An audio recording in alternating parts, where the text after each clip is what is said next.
ये प्रश्न नंबर 7 है हमारा। आज काफ़ी सारे बहुविकल्प हर टॉपिक पे समझा रहा हूँ आपको। प्रश्न नंबर 7 आंकड़े हैं। आंकड़े 10, 13, 17, 19, 12, 15, 19, 20, 19 और 17। क्या इसका बहुलक ज्ञात करो। इसका बहुलक होगा, ऑप्शन दिया है नंबर 1 10 बी है, 15 सी है, 19 और डी है हमारा 20।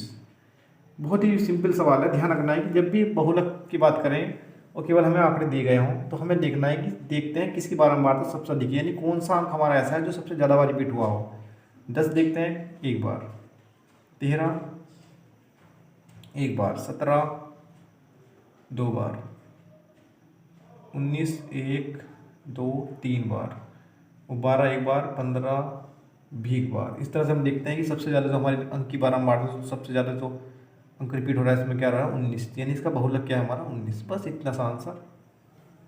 तो आप समझ सकते हैं कितना आसान सवाल आने की उम्मीद आप जता सकते हैं कि कुछ भी नहीं करना और बिल्कुल फ्री नंबर आपको मिल जाएंगे। एक नंबर बिल्कुल देखना है कि सबसे ज़्यादा अंक कौन से बार आया है 19 है। तो और मान लिया आपको अंक गिनने में दिक्कत है तो उससे क्या करेंगे हम आरोही क्रम लिख सकते हैं। जैसे पहले 10 लिख लेंगे, ठीक है, 10 के बाद 12 है तो 12 लिख लो, 13 लिख लेंगे, 15 लिख लेंगे, 15, 16 नहीं है कोई बात नहीं, 17 लिख लेंगे, 17, 17, 18 नहीं है, 19 लिख लेंगे, 19, 19, 19। अब देख सकते हैं हम सबसे ज़्यादा 10 एक बार आया, 12 एक बार आया, 13 1 2 3 4 5 6 7 8 9 10 3 4 5 6 7 8 9। एक अंक हमारा देखते हैं कौन सा मिसप्रिंट हो रहा है। 10 एक बार है और 17 एक 2 बार, 12 है हमारा एक बार, सॉरी 20 अंक और है 20 है ना। इस तरह से देखेंगे हम सबसे ज़्यादा क्या है बारंबारता किसकी अधिक है 19 की। तो इस तरह से हमारा बहुलक आ जाएगा 19, ठीक है। तो लिखते हैं बहुलक बराबर जिस अंक की बारंबारता अधिक हो, यानी जो अंक सबसे ज़्यादा बार रिपीट हुआ हमारा आंकड़ों में वो हमारा बहुलक कहलाता है। आते हैं सवाल नंबर 8। और भी बहुत छोटे छोटे आसान सवाल आपके लिए ला रहा हूँ। सवाल नंबर 8 है हमारा,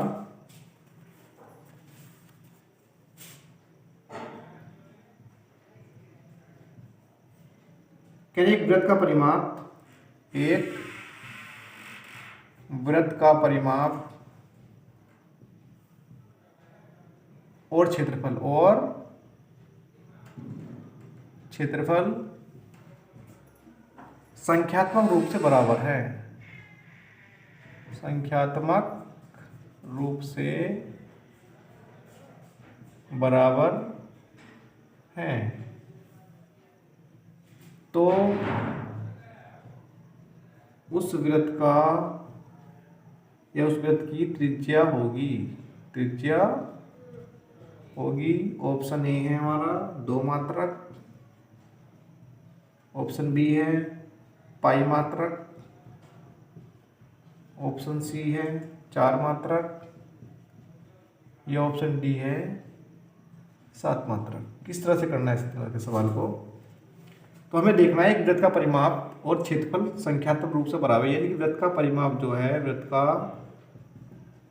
परिमाप बराबर है वृत्त के क्षेत्रफल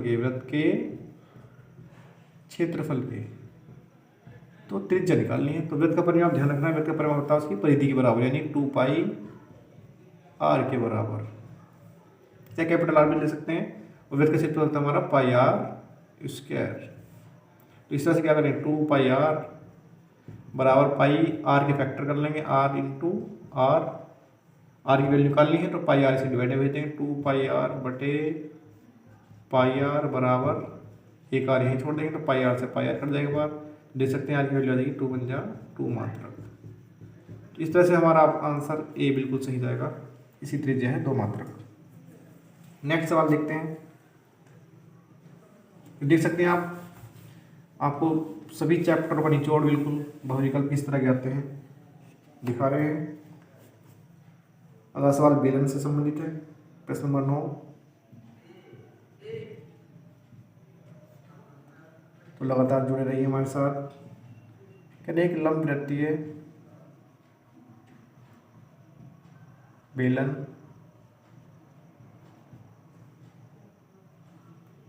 के आधार का क्षेत्रफल 9 पाई वर्ग सेमी है, तो उसके आधार का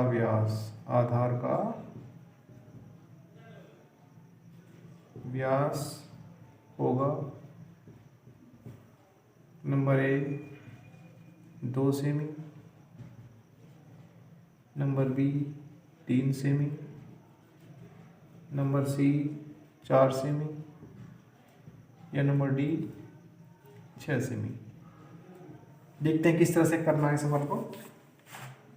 दे रखा है एक लंब वृत्तीय बेलन के आधार का व्यास कितना है 9 पाई, तो उसका आधार का व्यास कितना होगा। तो आधार का क्षेत्रफल ध्यान रखना है, लंब वृत्तीय बेलन है तो बेलन का क्षेत्रफल, बेलन के आधार का क्षेत्रफल दिया है हमें बराबर 9 पाई। अब बेलन का आधार होता कैसा है, तो बेलन का आधार हम देख सकते हैं, ऐसे मेरा ये मार्कर है वृत्ताकार, कैसा होता है ये बेलन है, तो इसका आधार होता है हमारा वृत्ताकार। तो यानी वृत्त का क्षेत्रफल क्या होता है पाई आर स्क्वायर, क्या होता है पाई आर स्क्वायर का मान 9 पाई है, इसका मतलब ये। अब क्या करेंगे आर स्क्वायर बराबर आएगा 9 पाई के बटे भेज देंगे हम पाई से पाई कैंसिल, तो आर स्क्वायर बराबर 9, तो आर की वैल्यू आएगी वर्गमूल 9, यानी कि आर बराबर आएगा हमारा 3 सेमी। इस तरह से हमारा 3 सेमी दूसरा बी वाला विकल्प बिल्कुल सही रहेगा। मैं समझता हूँ आपको बिल्कुल समझ में आ गया होगा। बेलन का आधार का क्षेत्रफल दिया है, बेलन का आधार होता है हमारा पाई आर स्क्वायर, वृत्ताकार होता है, बराबर 9 पाई रख देंगे, आर की वैल्यू निकाल लें त्रिज्या, कितना आया हमारा, सॉरी 1 मिनट अभी मैं बता रहा हूँ आपको, इसमें त्रिज्या नहीं पूछी, इसमें व्यास पूछा है ना। तो आर की वैल्यू आ गई पाई बटे भेज दिया, पाई से पाई कैंसिल 9, आर बराबर मूल 9, आर बराबर 3, तो व्यास क्या आएगा हमारा, व्यास आ जाएगा हमारा 2 गुना त्रिज्या, यानी त्रिज्या का दुगुना होता है व्यास, तो 2 गुना 3 बराबर 6 सेमी। इस तरह से निकाल लेंगे व्यास। तो देखिए किस तरह से क्वेश्चन नंबर 10, यदि एक द्विघात समीकरण देखिए 3x की घात 2 माइनस 6x प्लस k बराबर 0 के मूल समान है, तो k का मान होगा A option 3, B option 6, C option 9 और डी ऑप्शन 12। तो ध्यान रखना है जब भी द्विघात समीकरण में मूल समान करने की बात कहें तो ध्यान रखना है मूल बराबर होने के लिए विविक्तर का मान हमारा 0 होता है। विविक्तर क्या होता है हमारा बी स्क्वायर माइनस 4ac बराबर 0। अब यहाँ ए बी सी का मान रखेंगे और हम के का मान फाइंड करेंगे। अब ए बी सी क्या होता है, तो यहाँ देख लेते हैं एक्स की घात 2 गुणांक ए बराबर कितना हमारा 3, एक्स गुणांक बी बराबर माइनस 6, कॉन्स्टेंट बिना एक्स वाला होता है के, सी बराबर कितना है के, एक्स की घात 2 गुणांक ए बराबर 3, एक्स गुणांक बी माइनस 6, कॉन्स्टेंट बिना एक्स वाला होता है सी, तो जी सी का मान हो गया हमारा के। अब ये मान रखें बी का मान माइनस 6 का वर्ग, माइनस 4 गुणा ए का मान 3 गुणा सी का मान के बराबर 0, माइनस 6 का वर्ग करेंगे 36, माइनस 4 दिया 12 के बराबर 0। तो यहाँ से देखते हैं माइनस के 12 के बराबर 36 हो जाएगा माइनस के 36, और के का मान आ जाएगा माइनस के 36 बटे माइनस 12 दिया 36, माइनस माइनस कैंसिल। इस तरह से देख सकते हैं हम के का मान आ गया हमारा 3।